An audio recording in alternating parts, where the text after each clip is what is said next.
पाक अफगान तोरखम बॉर्डर आज 16वें रोज भी हर किस्म की आमदोरफ्त के लिए दोनों अतराफ से बंद है।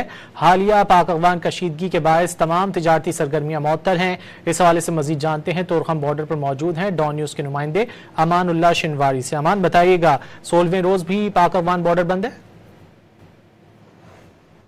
जी बिल्कुल, आज 16वां दिन है और पाक अफगान तोरखम बॉर्डर बदस्तूर बंद है। तिजारती सरगर्मियां अभी मुअत्तल है। आप मेरे पुष्ट पर देख सकते हैं कि पाक अफगान शाहराह पर सैकड़ों की मालबरदार गाड़ियां खड़ी है। आपको ये भी बताता चलूं कि गुज़िश्ता रोज से यहाँ पे लोग सरापा एहतिजाज है। लंडकोतल बाजार में मुकामी लोग और जो पाक अफगान तोरखम बॉर्डर पे मेहनत मजदूरी कर रहे हैं वो भी सरापा एहतिजाज है। इसके अलावा आपको ये भी बताता चलूं कि तोरखम बॉर्डर बंदिश से यौमिया के हिसाब से 25 मिलियन से ज्यादा खसारा कौमी खजानों को है और ये नुकसान ताजरों को भी हो रहा है।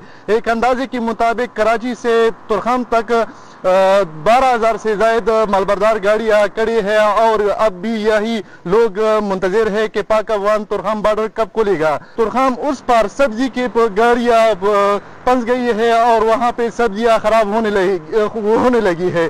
यहाँ तोरखम बॉर्डर पाकिस्तान साइड पे ट्रांजिट की गाड़ियां और मालबरदार गाड़ियां यहाँ पे खड़ी है, जिसमें सीमेंट, मकई और दीगर अशिया है वो भी बुरी तरह मुतासर है। यहाँ पे ट्रांसपोर्टर का ये कहना है कि रोजाना की बुनियाद पर हमारे करोड़ों रुपयों का नुकसान हो रहा है और दोनों ममालिक से इन्होंने ये मुतालिबा किया है कि पाक अफगान तोरखम बॉर्डर को जल्द अज जल्द तिजारती सरगर्मियों के लिए बहाल किया जाए।